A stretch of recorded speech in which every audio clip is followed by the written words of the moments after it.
Good afternoon, and thank you all for being here. I'm Sheriff John Rutherford, and I have Director Tom Hackney here with me. We also have Chief Ron Linvey and Assistant Chief Mike Johnson, who were in charge of Operation Poppin Molly, which is a long-term undercover operation initiated by the Jacksonville Sheriff's Office Tactical Narcotics Unit. In February of 2015, detectives assigned to the Tactical Narcotics Unit developed information about ongoing drug sales and usage inside of the Pure Nightclub located at 8206 Phillips Highway. A long-term undercover strategy was developed utilizing narcotics detectives and officers from the Jacksonville Sheriff's Office making purchases of illegal narcotics inside of this establishment. This operation lasted approximately 10 weeks and utilized multiple undercover officers. Those undercover officers completed over 100 different drug transactions with 36 different suspects. The transactions involved both patrons and staff members from the Pure Nightclub. Detectives, while inside the club, purchased Molly, which is a concentrated synthetic form of MDMA or ecstasy, and that's sold in a capsule form. This was the predominant drug that was purchased by the undercover officers, and it is generally popular with young people who frequent clubs, but can have some devastating health consequences due to inconsistencies in the way it's manufactured. In fact, up in New York, if you look at, I think it was the Zoo Festival, they had a couple fatalities from overdosing on Molly. So this is a really dangerous synthetic drug for these kids to be playing around with. Also, we recovered cocaine, heroin, and marijuana. Out of the 33 suspects that we have identified, 32 have been positively identified and arrest warrants have been issued for their arrest. Actually, that's 36 suspects. On 4/30 of 15, the Jacksonville Sheriff's Office, with the assistance of the Florida Department of Alcohol, Beverage, and Tobacco, and the Jacksonville Fire Rescue Department, concluded the investigation with an inspection of the Pure Nightclub. During this inspection, many of our wanted suspects were located and arrested there at the club. The investigation of this club and the suspects continues. However, the results thus far are as follows. 16 felony arrests for drug sales have been made. 20 additional outstanding warrants for drug sale violations have been issued and not yet served. The JFRD Fire Chief inspection of the Pure Nightclub last night turned up multiple code violations, which resulted in a cease and desist order to force the closure of the club until such time as it is brought back into compliance with the fire code. In addition to the club inspection and the arrest warrants, 2 search warrants associated with this investigation were also executed at the following locations where drug sales had also taken place during this case: 1422 Powhatan Street and 3737 St. John's Bluff Road. List of individuals arrested for sales of a controlled substance is, well, I'm not going to read all these names. I think you have... yeah, we have them to pass out. Okay, they've got the names to pass out for you. And we have their arrest dockets and mugs, and the PIOs will help you all with that. I also want to encourage folks to go to our website at JAXSHERIFF.org and look at the PSA that we put together back, excuse me, a little over a year ago, I think, talking about Molly and what it can do to these kids. I think it was titled "The Big Fat Lie," something like that. They tell these kids it doesn't harm them, and there are a lot of deaths as a result of Molly. So we want folks to go look at that, remind their kids how dangerous these synthetic drugs particularly can be. You know, and that's another thing that we will never know. As we've stated many times, a lot of the violence in this community is tied directly to the drug trade. Not only may we have saved some young person out there, some young adult, from overdosing on Molly, but we may have also kept them from being shot, you know, by somebody in the drug world. So, you know, it's hard to measure what you prevent, but with this many people involved, I'm sure we just prevent prevented probably a drug-related murder in this community. So very proud of the men and women of this agency and what they've done in this case. It went off flawlessly. There were over 300 people in the club when it was taken down last night about midnight, and it all went very well. The officers and the patrons actually handled themselves very well. So it went off smoothly. So with that, I'll throw it open for questions. Having this happen at Pure Nightclub, that's on the south side, you know, Right. most of the violence that we're typically looking at is northwest, west side. So seeing something like this happening on the south side, traditionally what we view as a safer part of town, is that concerning? Is that a surprise? No, look, drugs are all over. I mean, look, we serve search warrants at Powhatan and what was the other street? St. John's Bluff. St. John's Bluff. Yeah, that was over there. Powhatan. So drugs are not limited to one part of town, and neither is the violence, quite frankly. So to be clear, you said there were 36 suspects identified, Correct. 32 positively identified, 16 arrested, so there's still 20 suspects outstanding? Correct. And That's can you correct. talk at all about, I guess, the efforts to find those people? No. No, we don't want to talk about them at this point. We're still going out and collecting. Were there any other clubs that were looked at during this investigation that may have also been a part of this? I know sometimes some of the people who promote Pure Nightclub also promote some other clubs like Aqua and things Right. like that. Yeah, I really don't want to go into that. I can tell you there are continuing investigations, and I wouldn't want to tip our hand on any of that. And you said So if you're out there doing Molly, you better knock it off because you may be next. You know, Were there any that's minors? the message to them. Any minors inside? Pardon? Were there any minors involved in this? I Were caught, maybe? don't think so. These kids are all. No, they were all in their mid-20s. Well, low 20s to mid-20s. Sheriff, you said that Pure was shut down for multiple code violations. Can you specify just a few of those violations that were more serious that they found? I don't. Do you know what? I know there was some holes cut through firewalls to allow speaker wires and things through.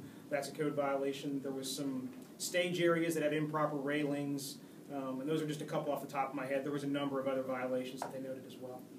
So if they get those, it sounds relatively standard, if they get those fixed, are they able to reopen amid this criminal kind of investigation that's happening? Yes.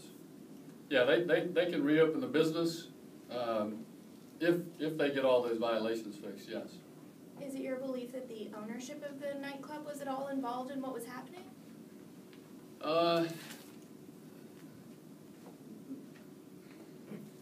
Not that I can get into right now. Don't. So the suspects that were Yeah, I don't wanna talk identified about had all no that. tie to the club? Yeah.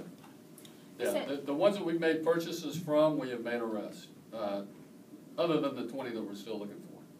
You said Molly was the dominant drug sold. Was there any other type of? Oh yeah, narcotics? cocaine, heroin, and marijuana. Sheriff, we've had some issues over the past year with a lot of nightclubs in Jacksonville, several of them getting shut down for various reasons, shootings, drugs now. Is there anything that you can say, or is it setting a precedent about the clubs in Jacksonville? I mean, I know a lot of people have been kind of on the attack to try and get them shut down because of the ongoing violence and the number of service calls Right, from the sheriff's right. office. Well, and that's why we continue to focus on them. You know, the challenge here is, these are long-term investigations. I mean, this case, 10 weeks, with lots of undercover officers working. And, you know, that is staffing intense. Then also when you go out to take them down and track them all down, that takes a lot of staff as well. So it's a resource issue as well. But we do know that that is a primary location for a lot of this drug trade in the city. And so we continue to focus on those. We're going to continue to focus on those. And that's all I'll say about that. Does this make you want to expand your sheriff's walks, because you guys will be in San Jose, to maybe areas of town that don't commonly come up with things like this? South Yeah. Side and, you know. Well, we do. I do walks all over town. I mean, we walk in every zone in the city. And the walks are not to specifically address something like this, although sometimes we do have walks specific to violence that may occur in a particular neighborhood, like we just walked 45th in Cleveland the other day. So, but I also understand that every part of this community needs assistance, and so we go to listen to their problems all over this city. Why did you pick the DuPont area for your walk today? You'd have to ask the assistant chief that. I don't know why they picked that one, but we go into these locations. Usually it's they have some issue that is important to them in that area, and so we go in there and walk.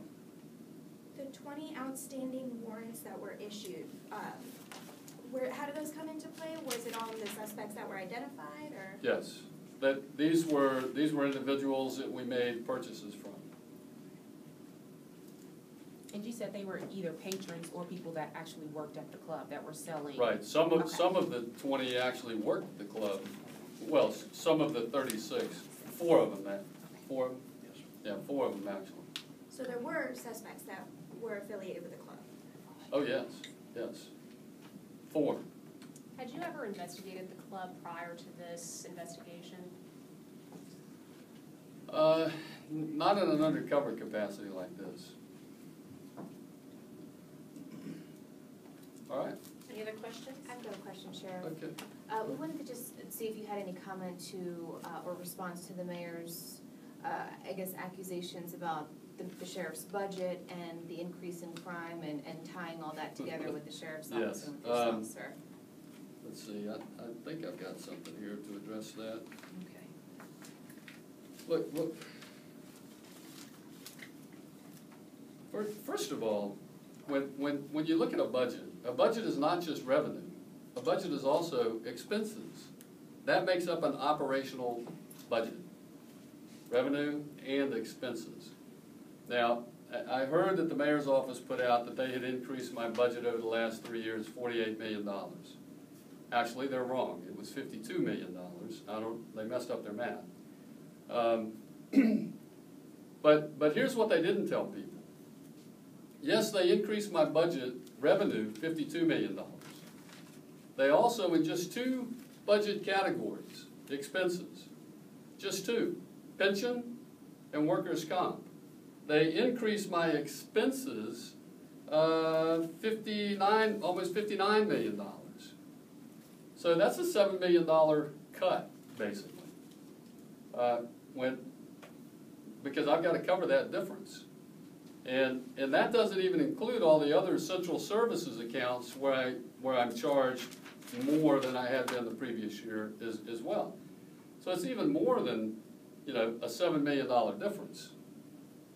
That's why over the last 3 years I've had to cut 147 police and all 91 community service officers. Look, if I could control my $400 million like the mayor seems to think I can, he's right, I could go hire whoever I wanted. But I can't, because that money is dedicated to different pots. Central services can't touch that.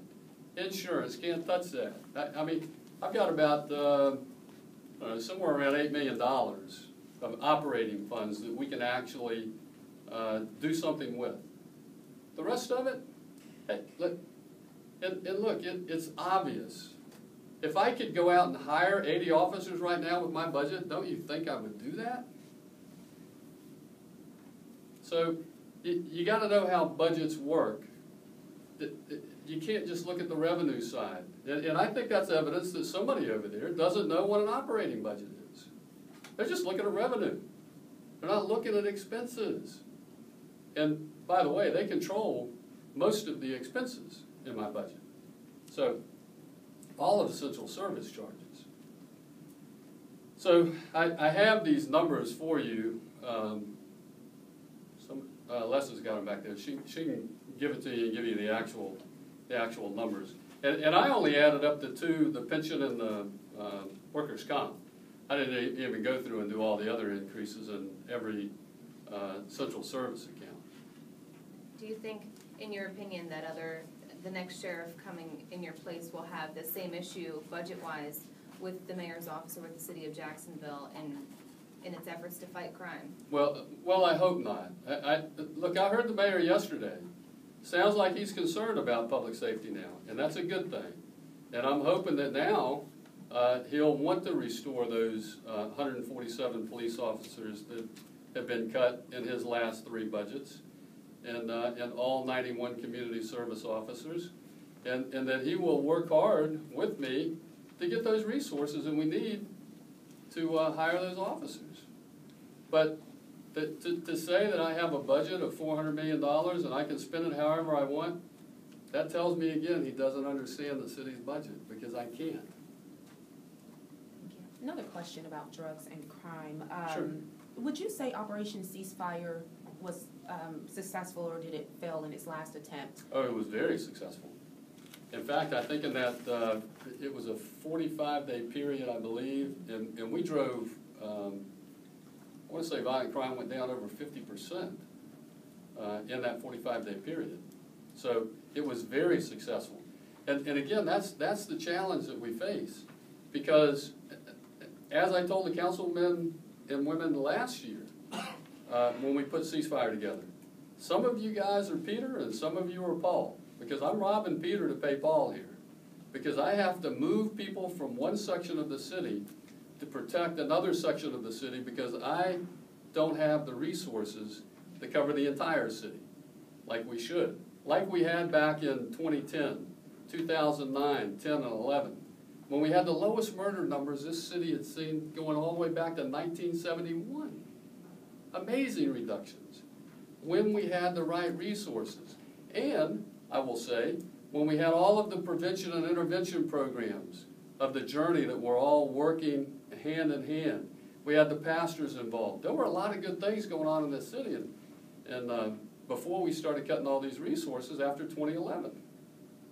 Would you say, how many officers did you have, what areas of town did you have to take them out of? Because I don't know if we ever knew how many all over officers the were city. devoted to it. So I had 1,750 general fund positions. I now have 1,603. That's 147. I had 91 community service officers. They're all gone. You know, the men and women in the bright green shirts, they're all gone. So, you know, those are significant reductions. Operations like this are difficult to run when you have these limited resources. We should have four or five of these going at a time, which we used to have. Do you plan on bringing it back because of what's going on in Northwest, on the Northwest side? Bringing what back? Operation Ceasefire, do you plan on? Oh yeah, we reconstituted it already and moved those resources starting, I think actually the day before yesterday. Right. Was that right? The day before yesterday, I think we started. We're already out doing the walk and knocks. We're focusing on the prolific offenders. We're focusing on hot spots and going after guns and drugs specifically, because that, we know, is where most of the violent crime comes from. What was the reason for shutting down Ceasefire last fall and then opening it back up now? Well, because we had achieved that over 50% reduction, I believe it was, and it was time to move officers back to where they came from, because those areas of the city needed it too. Right. You know, I jokingly tell folks, kind of what we've moved into is this whack-a-mole policing. You know, you beat it down in one place and it pops up somewhere else. And you know, we need to have the resources to beat this thing down in every part of this community. Can we have them at one time? All right, thank you all. Thank you. And again, Les has got these numbers for you back there. Thank you, guys.